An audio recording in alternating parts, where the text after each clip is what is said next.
I was very involved in volunteering back in Mississippi. And, one of the things that I learned through years of volunteering is that they don't, like a lot of the homeless people or people that are struggling, they don't initially trust you, because if they just see you come by and give them a sack lunch and then you leave, then they're like, okay, thanks, fine, whatever. I don't know that that demonstrates God's love to them like we want it to. And one of the things that I learned was, like when COVID happened, instead of going down there once a month to feed the homeless, we would go every week or even every few days because there was a bigger need. And through that, I saw relationships be formed.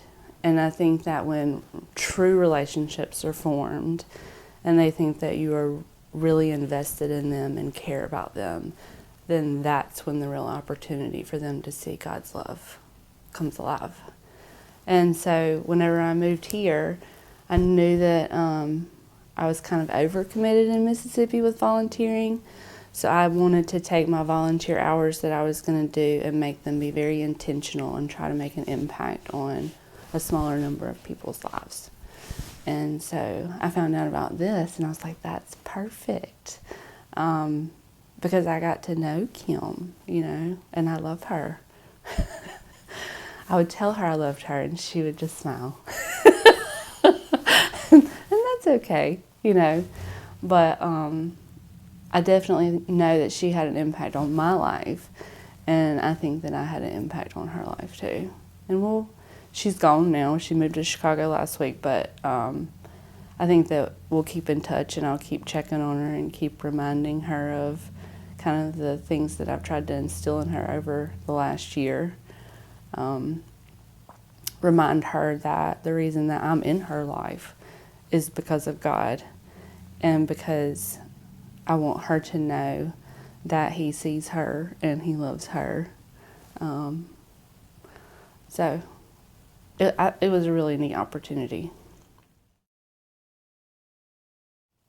I think that she's just an amazing person.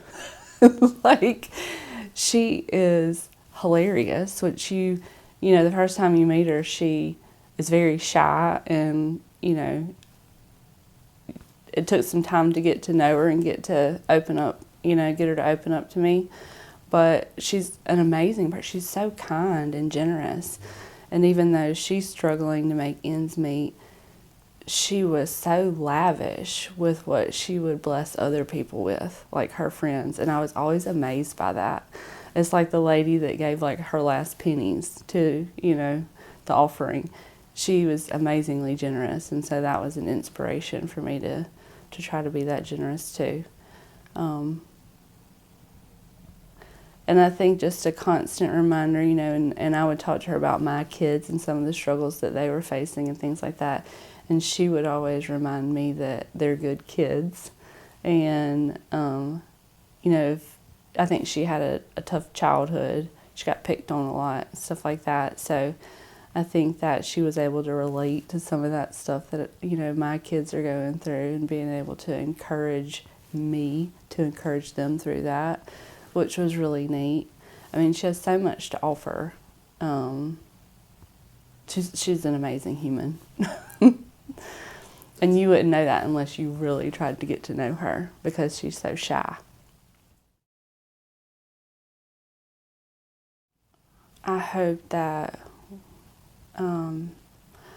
she's found the Lord by then, because I don't think she has yet. She's still struggling with that and not knowing where to go to fill that hole in her heart.